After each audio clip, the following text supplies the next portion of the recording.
Good afternoon, I'm Karen Hershey, and thanks for joining us for our live webcast with world-renowned eye surgeon Dr. Arun Gulani.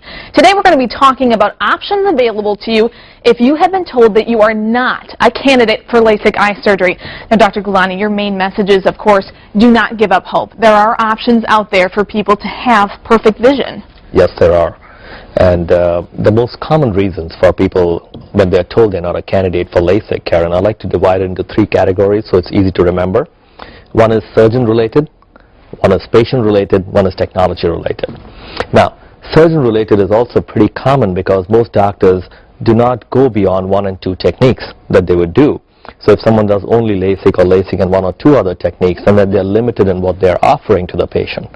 While actually LASIK is one among close to 20 laser vision techniques, among close to 40 to 50 vision corrective techniques. So that's step one. The second common reason is the patient. Most common reason I've found patients coming to us being told they were not candidates is they have thin cornea compared to normal, they have high astigmatism, or they have some amount of dry eyes, or previous surgeries that they've had, previous LASIK or cataract or previous radial keratotomy. Third common reason is technology. If the technology is not available in a certain practice or with a certain doctor and they cannot give the patient that opportunity, that's the third common cause. So if you break it out this way, it becomes so simple: surgeon, patient, technology. And you've had a lot of experience dealing with patients who have been told that they are not a candidate for LASIK eye surgery. So with dealing with that and that you teach all of these eye surgeons a whole host of vision corrective surgeries, what are the main reasons that you have patients coming in saying to you, I've been told I'm not a LASIK candidate? Main reasons are, like I just recapitulated, is first common reason I find is they've been to a surgeon who does maybe 1 or 2 techniques, so the surgeon describes what they will do, and if the patient doesn't fit that criteria, they're told you're not a candidate, which actually the true answer should be there are other procedures out there. Please go ahead and get them done. Yes. Go ahead, no, continue. Second, like I said, the most common is thin cornea. Patients who have thin cornea cannot have LASIK. Correct, but they can have techniques so we don't make a cut, excuse me, or a chop in the cornea. You can shape them with the laser itself. And that's a no-cut technique which does very well for these cases of thin cornea. Okay, so there are a lot of options then out there for people. And you actually brought a patient in today. This is Mrs. Sheila DeLeon. If we can have Sheila come up here. Now, one interesting thing is she had the thin corneas. You also had dry eyes. Come on, sit right here. And, I mean, you did a lot of research to figure out where you could go to get this procedure done. Explain a little bit how you found Dr. Gulani. I actually found Dr. Gulani through my optometrist, and he referred me to Dr. Gulani. And I also did research on him prior to going to see his background. And I saw that he not only had, was a ophthalmologist, but, sorry, I can't really say it, but, and he also did LASIK. So that put questions in my mind. I'm like, oh, can I be a candidate or see what he says? And that helped in his website, and doing all the research and speaking with Dr. Gulani helped me in making my decision. And she is a candidate, or she was a no-cut procedure, correct? Can you explain that a little bit? In basic LASIK, you have to make a first cut to make a flap in the cornea, and then you use the laser to shape the cornea. Vision corrective surgery with laser is nothing more than reshaping your cornea to a perfect sphere like a basketball. So when you do a procedure like basic LASIK, you are using tissue to raise the flap, which is actually wasted as far as the strength of the cornea is concerned, which is great if you have a good thickness cornea, but if you are already thin, why waste that tissue? You can actually do surgery with the laser without making a flap or cutting the cornea, which in fact also takes care of avoiding close to 90% of complications that are induced by LASIK. Now, after having this procedure, how well do you see and how has it changed your life? I see great.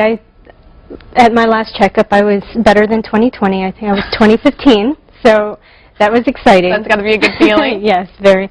And it has changed my life in quite a few aspects, especially with being able to play with my son outside in the heat here in Florida.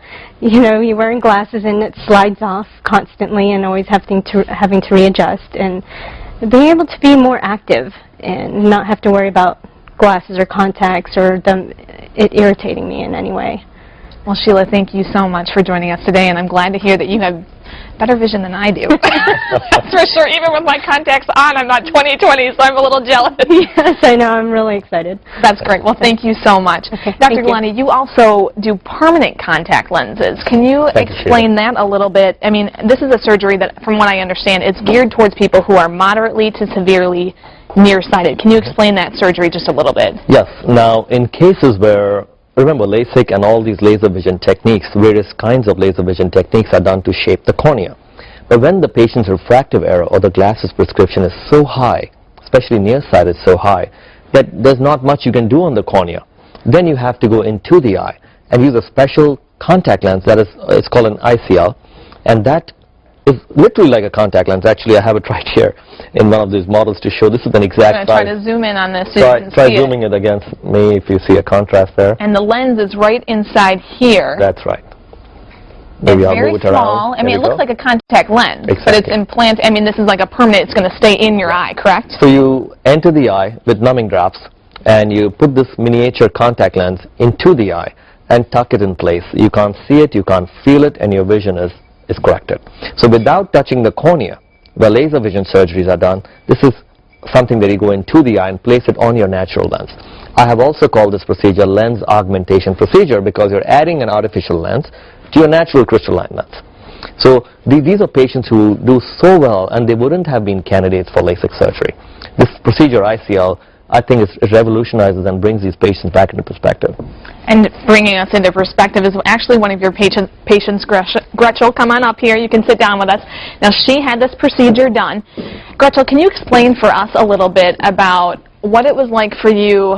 I mean, you'd gone to a lot of different doctors and told you can't have LASIK. You're never going to see 20/20 ever. Right. I did my research as well, and the day before surgery it was canceled because I was not a candidate for LASIK. And this happened 4 times, not just once. Right. 4 different times you were told, you know, you'd get in there, you'd go without your contacts or your glasses, or you'd be without contacts for 2 to 4 weeks. You go in, you never met with the surgeon ahead of time, but Right. then all of a sudden you were told.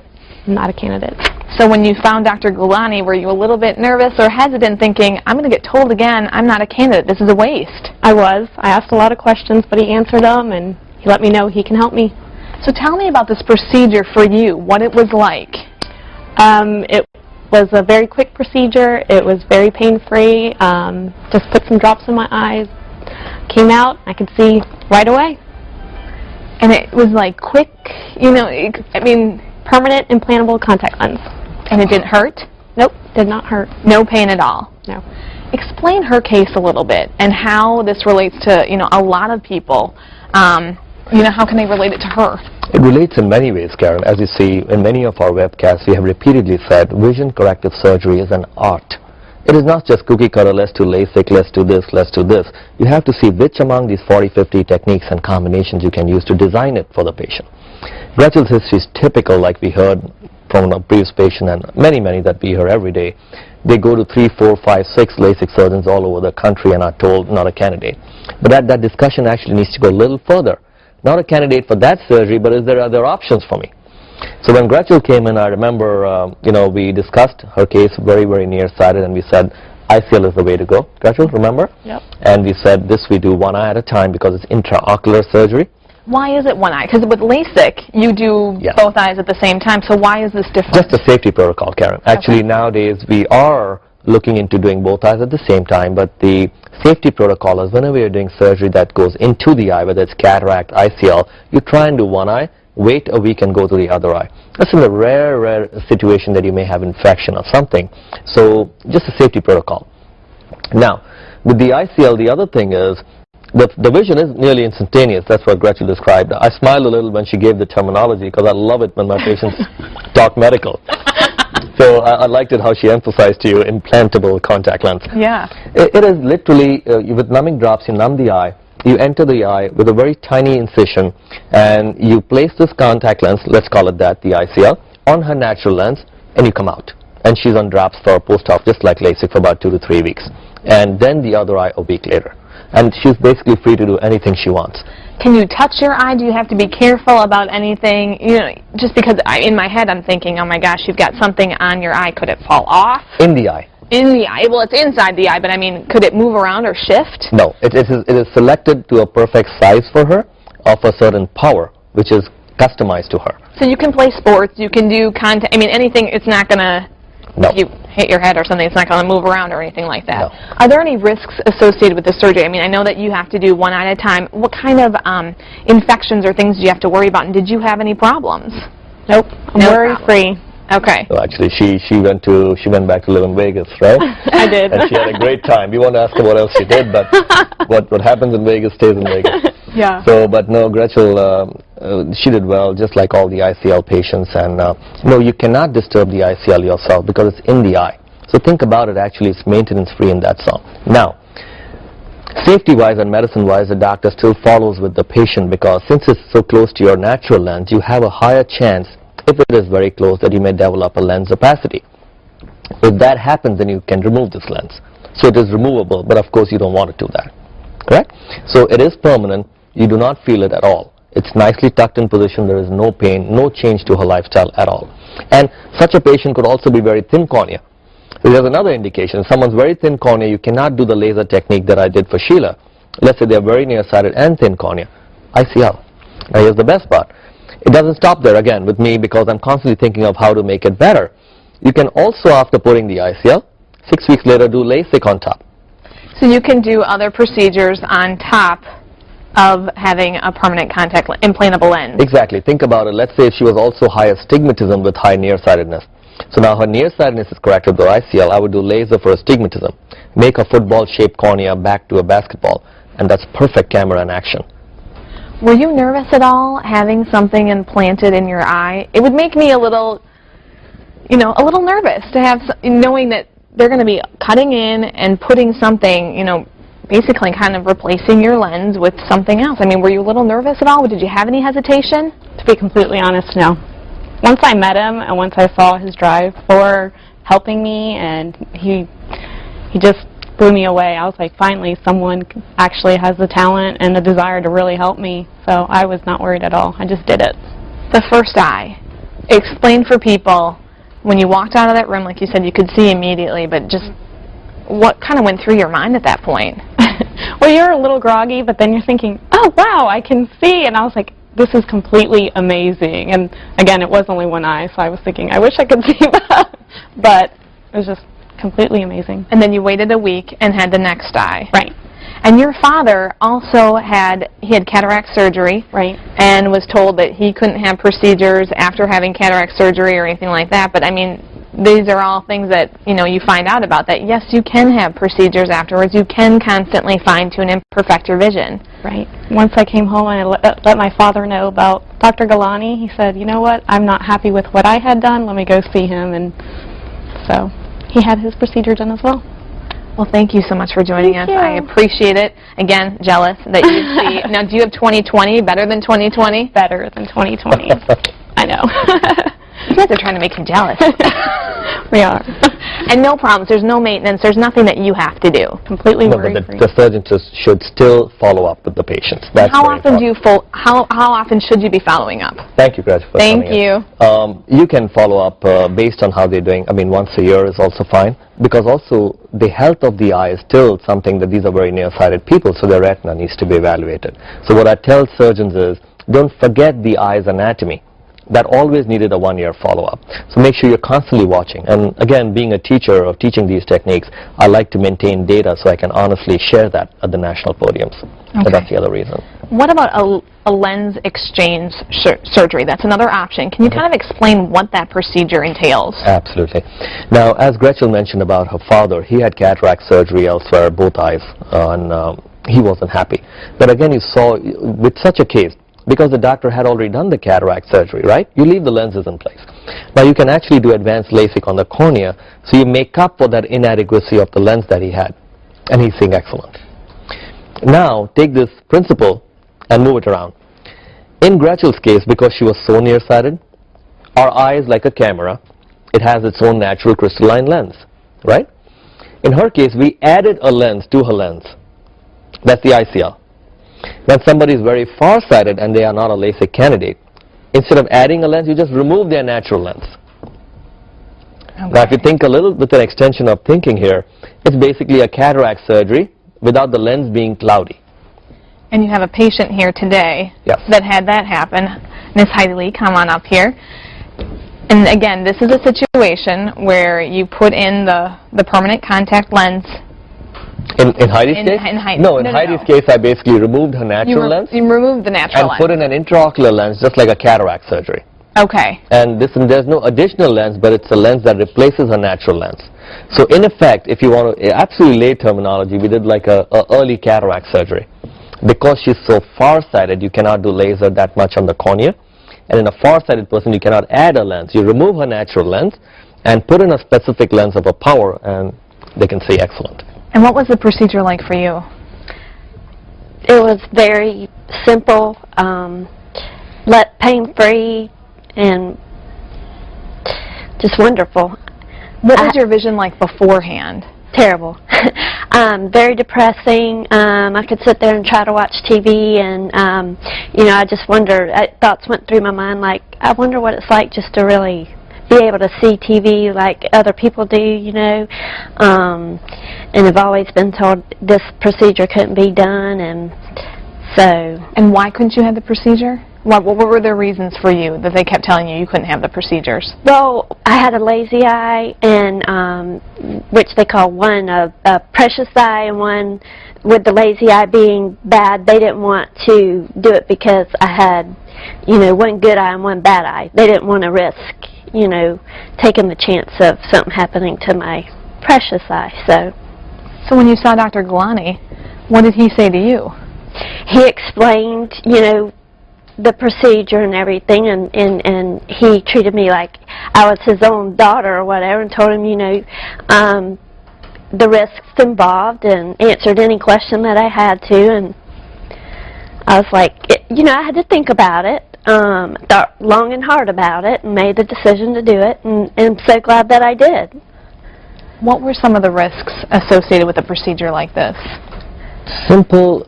Simply put, like I said, this is just like cataract surgery if you think about it. It's just that she's so young. So, same risk of cataract surgery, which is the most common medical procedure ever. Millions are done every year. So the same risk of infection and stuff still stand, right? But barring that, the surgery basically has given her now the ability, vision, and lifestyle forever. She will not have a cataract again. So she is literally done for the rest of her life.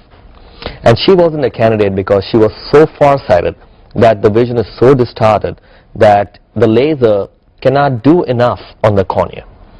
And if it does, the vision will be very distorted. So this was the best way to proceed, and also you give her the ability to read too. Not only can she see distance without glasses, she can read without glasses. That's very important. I can actually pick up a book and read it now. Before, you know, I struggled even trying to read a book. So it's just wonderful.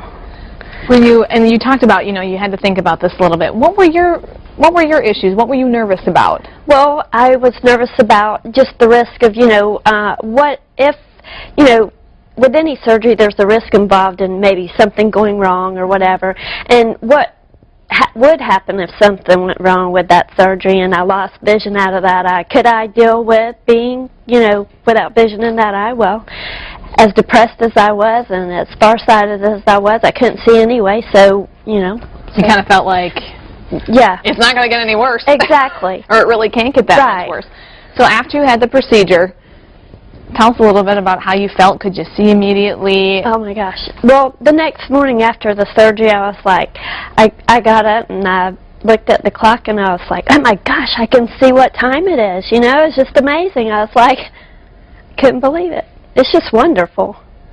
And was it hard to find Dr. Gulani? I mean, you had gone to several different doctors, it sounded like. Well, my regular optometrist, he dealt with me for probably the past couple of years trying to help me with this contact lens issue, and I was getting aggravated, depressed, and I was like, there's nothing else that can be done. I mean, I can't have this surgery or whatever. And his thing was, because I was so young, but he had talked to a couple of his friends that do this type of surgery and talked to Dr. Gulani and asked him if he was willing to take a candidate like mine, and he's like, yeah, sure, send her over. He gave me his card and I went and talked to him, and it was worth every penny to get this done. You're absolutely right. How has it changed your life? 100%, honestly. I can see, I can do things that I mean, even like cleaning house, I see stuff that I didn't even think was there before. It's amazing, really, it is. Do you see the dust on the TV, everything? Yes. Little particle. Yes, and it's just like, was that bad of a house cleaner or what? You know? But no, it's wonderful. Well, thank you. And I'm so glad I did it. And would recommend Dr. Gulani to anyone. Oh, thank you. Thank you so much for Thank coming you in. very much. I appreciate it. What about people who have a high stigmatism? What options are out there for those people, I mean, that are told that they are not candidates for LASIK? Sure. Karen, and every time we have these webcasts, we try to again start from base up every time I answer these questions, because patients are misled by the amount of advertising out there. If they have astigmatism, again, the most important thing is to make sure the surgeon takes a look at you. Now, here's how it starts with how do you plan. If they have astigmatism and they are young, you can do laser vision surgery for them. If they have astigmatism with thin cornea and they are young, you can do no-cut laser technique for them, right? Now, if they're in the cataract age group and they have astigmatism over 60, now you can remove their early cataract, put in a special lens which has what we call a toric lens, and they're done forever.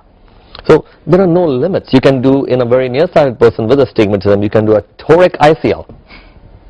And of course, you can, as I said, you can combine surgeries. You put an ICL, do LASIK on top. No limits. As long as the eye doesn't have a disease or a pathology, as long as you can see with the glasses and contact lenses, chances are you have an option. Now, how do you know if you have, like you just said, a disease or a pathology? Do I come to you and get checked out to see if I've got something like that, or what kind of conditions are out there for people to let them know, hey, this could be a problem? Sure. Anybody who's an eye doctor, basically, even a regular eye doctor, optometrist can take a look at you, but of course ophthalmologist, which is an eye surgeon, you can come and absolutely make sure. That's why I insist that the eye surgeon themselves see the patient before surgery. Not just the day before or on the day of surgery, no. Unlike in Gretchel's case where she had all those, We see that all the those time. situations where she'd be there, come there for the day of the surgery, and then find out, oh, you can't. Correct. You can't have it. Because like you said, Karen, this is a whole different discussion. What about the patient's psychology? Poor thing, she's taken days off. She's prepared for this surgery. Now you just come in as a surgeon and say, oh, I'm just looking at this today and bye-bye. Not correct. So it is very important that you go in for an appointment for your consultation. It should not be anybody other than that eye surgeon who's going to do your surgery. So that's your opportunity to ask questions. Ask about, is this the best technique for me? What are my other options? If you don't do this, where can you send me to have this done? Because I don't want to wear glasses. So that's the time you meet with your surgeon. Insist on meeting. And insist on being sure that this is the surgeon who will see you post-op too. So for basic reasons, of course, you're already seeing your regular eye doctor, optometrist, ophthalmologist. But if you're deciding surgery and you're going in for a consult, my recommendation is make sure you meet the surgeon. And one thing that I find so interesting is that you keep combining surgeries. I mean, we hear about it. I mean, you'll say, okay, we did LASIK, but then we also do this and we do that. And like you said, these are not cookie-cutter type procedures. I mean, you individualize each of these surgeries for whatever the patient is. So you don't have a lot of cases necessarily that are all the same, correct? In fact, this is what I say. No case is the same. When many patients sometimes call my staff and they'll be on the phone and they say, I'm a routine LASIK. My staff will say, no sir, to Dr. Gulani, nobody is routine. I sincerely believe in this. When I teach courses nationally, internationally, the biggest thing that surgeons learn from me is every eye is unique. As a surgeon, you better give it the best attention you can, because what you are going to do will change this person's life. So no case is routine. Insist on a technique that's customized for you. And as we've mentioned before, I mean, you're teaching these combined surgeries. You're teaching all these concepts to eye surgeons worldwide. So what do you see in the future for vision corrective surgeries? I see things getting more and more refined. I mean, to me, 100% of patients who want vision correction should be corrected. Again, barring any pathology or disease. And we are very close to that today because majority of the patients, we have an option for them today, keeping their safety in mind. In the near future, like when I just got back from this world meeting in Europe, we have already tested technology where you can use lasers to do everything, basically. So all of that is still under trials. So that day will come very soon when you'll take a patient, correct their vision earlier on, catch diseases in their eyes earlier on in school rather than them getting to a LASIK age. That's the future. And the main message that you want people to walk away with, I mean, we've met 3 of your patients, 3 different options that were out there. They were people that were told that they were not a candidate for LASIK. But your main message that you really need to drive home for, you know, our viewers is that there are options out there. Is that correct? Absolutely there. Like I said, if you have thin cornea, if you have high astigmatism, if you have some level of dry eyes, if you had previous surgery like LASIK, cataract, radial keratotomy, all including retinal surgery, I mean, as long as that is stable and you're seeing pretty good with glasses or contacts, there should be an option for you for vision correction. And that's why we discussed even taking patients with previous surgeries and just literally fine-tuning them into the future.